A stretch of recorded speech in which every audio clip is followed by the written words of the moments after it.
I have written about and taught about very powerful force in our society, an ideology known as intersectionality. Simply put, is the intersection of marginalized groups in any one person. So, for example, if someone is female, that's a marginalized group. This female is also a lesbian. She becomes more valuable, more intersectional than simply a female. It's really, it all ends up being a value system. Who's more valuable in society than others?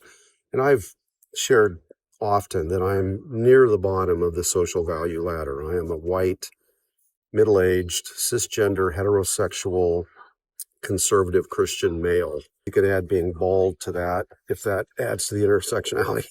Anyway, but I'm near the bottom of that social value ladder. Unless, I guess, if I were a Jew, that might put me lower these days than where I currently stand, unless you're a Bernie Sanders. If you are a Marxist, then all of the white, cisgender, heterosexual, conservative male, all that is erased.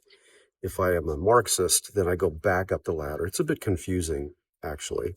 But as I've shared with students over the years and others, intersectionality is a no-win situation. So for example, let's say someone's female, is pretty high up on the social value ladder, but she drops below a female who's a lesbian, who would then drop below a female who's a lesbian who is disabled or handicapped, which would then drop below a female lesbian who's disabled but is Hispanic. They drop below that. In other words, the more marginalized components you have in your life, the more valuable you are in society. What's the end game? I mean, the end game is an unbelievably fractured culture. Because in a sense, anyone can claim something as being marginalizing. Oh, I was raised in such and such an environment, or I grew up in such and such a place. What ends up happening is that ultimately it's that each individual, their own God, their own power, their own authority, demanding everyone else embrace and respect that marginalization. That's intersectionality. But where does that end? Where do you draw a line and say, okay, that's enough? You have 17 marginalized components in your life. You're at the top of the food chain, great.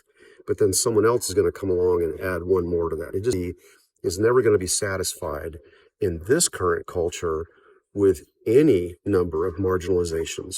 It's just going to keep going and going and going until someone arrives at what they perceive to be the top of the mountain, the most marginalized person on earth. They will be the ultimate God. I think that if we stop for a moment and consider the fact that all humans in every place on earth, every person has some sort of marginalization in their life because they are human. So our value shouldn't be based on how marginalized we are. Our value should be based simply on the fact that we're human. But the value ladder isn't based on components. It's based on humanity, whether you are not intersectional at all or you are hyper intersectional, you're valuable as a human being.